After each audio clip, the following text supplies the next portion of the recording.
Tim, aka Jumble Junkie, and welcome to Jumble Junkies. And here we are, episode 12. And as always, I'm joined by my buddy Arix. What's going on, Arix? Not much, dude. How do you keep track of all your episodes? Like, I just launched the review club yesterday, and one of my freaking viewers basically called me out on it. He said you said it was episode 31, and I'm like, I'll just put a note in the description, okay? Let's just keep it that.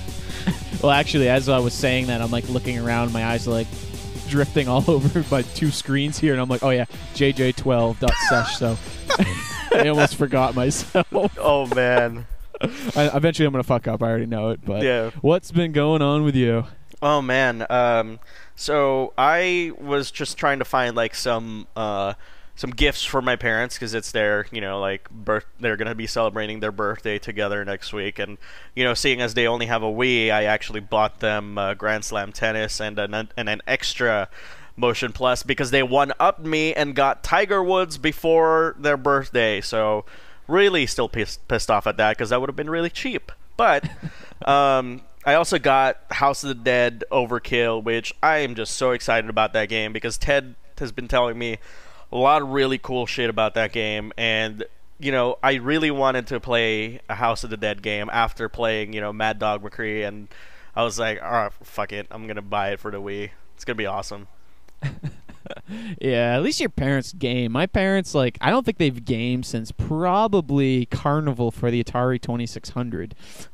Damn, that's a long ways away. Yeah, we had an old wood console TV that sat on the ground, and after a while lost its color, so it was just black and white. So we're oh, let's put it in Tim's room. So I always had this really old TV in my room for years, and then eventually when I got an Atari 2600 from Sears, we get the little prong fork thingies and screw it in the back of the TV, and we sit and play Carnival. That was a good time.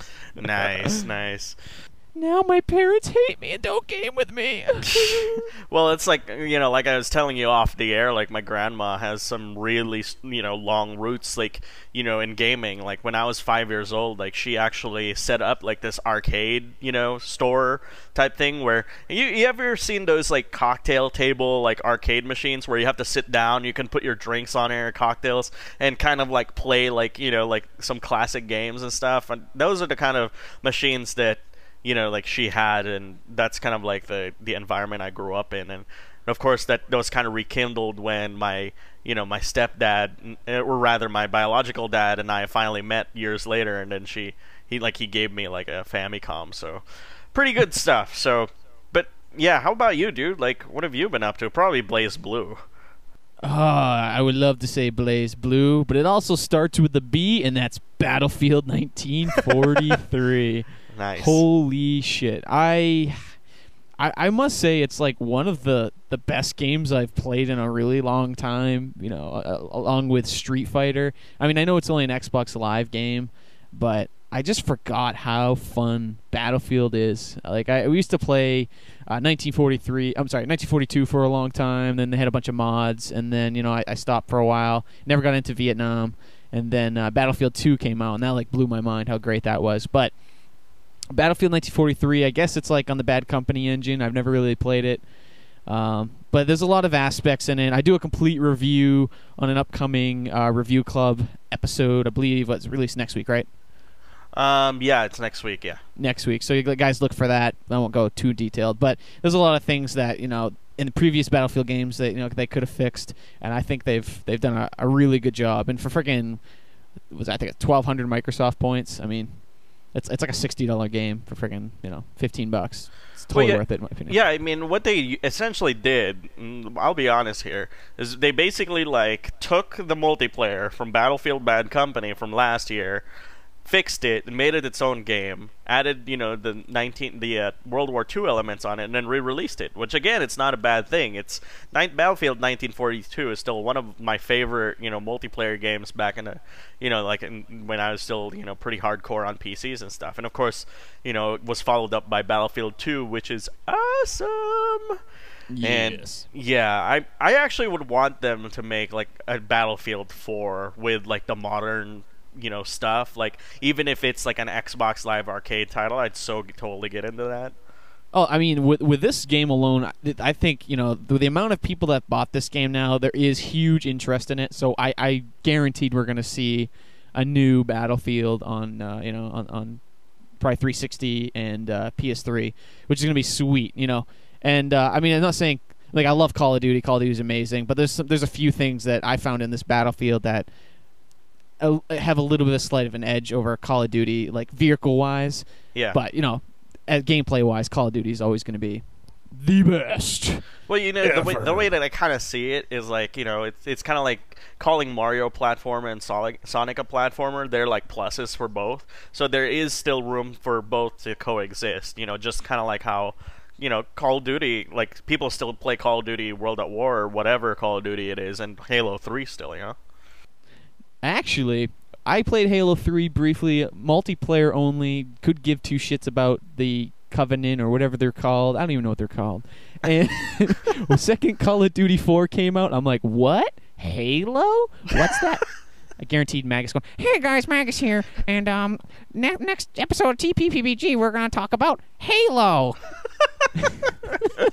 So like every time I listen to TPPBG, it's about fucking Halo. I'm like, what the hell? Anyways. Yeah, I think he was well aware of that when we recorded yesterday's TPPPG, because he was trying desperately to avoid I was going to give him a little jab about Halo, and he's always going to give me a jab about like Sega All-Star Racing, because I'm like looking forward to that game.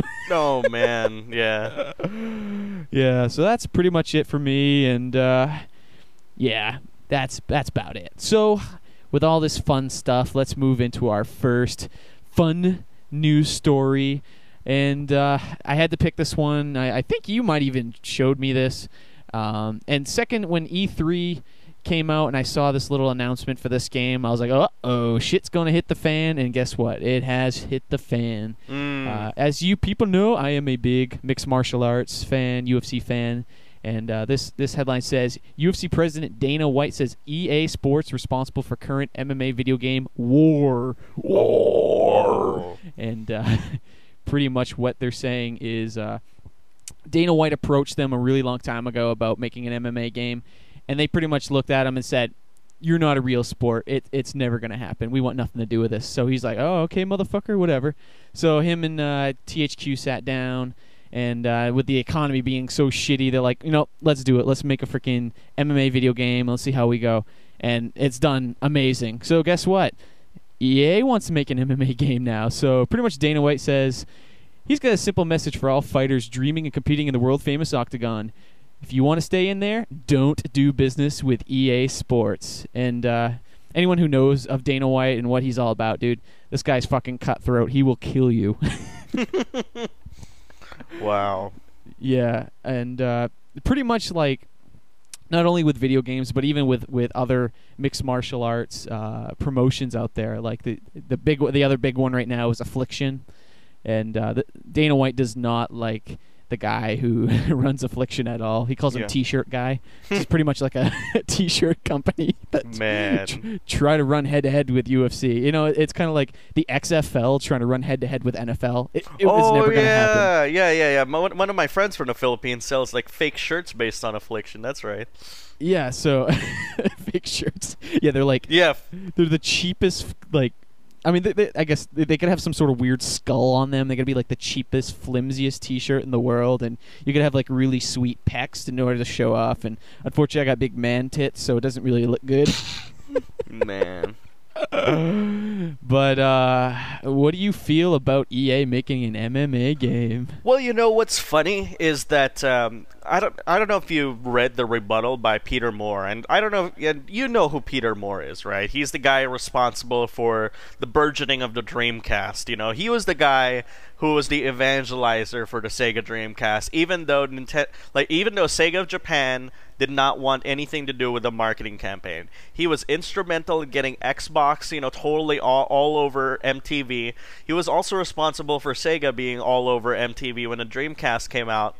And if you remember correctly, He was a huge evangelizer of the UFC series when it came out on the Dreamcast. He pushed for that game to come out, with Crave and stuff, and he really, because he's a huge fan of of just the UFC in general. So when he came on to EA last year, obviously, like, somebody else was running EA Sports, and obviously they didn't know what the hell they were doing, which is why,